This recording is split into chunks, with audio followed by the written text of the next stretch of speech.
ज्ञानेश्वर महाराजांची पालखी आता पंढरपूरच्या दिशेने निघाली असून बैलगाडीची चाके जलद धावू लागली आहेत। त्यासोबत वारकऱ्यांची पावलेही आता पंढरपूरच्या दिशेने अधिक वेगाने निघाली आहेत। आज इंदापूर येथे सोलापूर जिल्ह्यात ज्ञानेश्वर महाराजांच्या पालखीचे आगमन झाले। यावेळी दुसरे रिंगण झाले। इंदापूरमधील स्थानिक कार्यकर्त्यांनी आलेल्या शेकडो वारकऱ्यांचे वाद्याच्या गजरात स्वागत केले।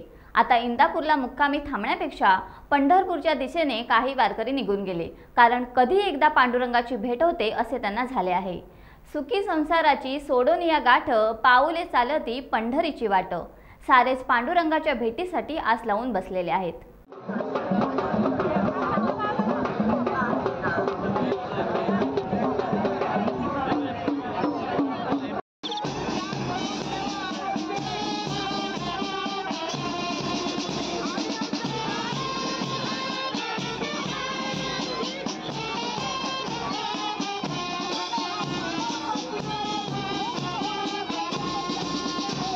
टाइम्स डिजिटलला लाईक करा, सबस्क्राइब करा, शेअर करा आणि बेल आयकॉन दाबायला विसरू नका। पाहत रहा टाइम्स डिजिटल।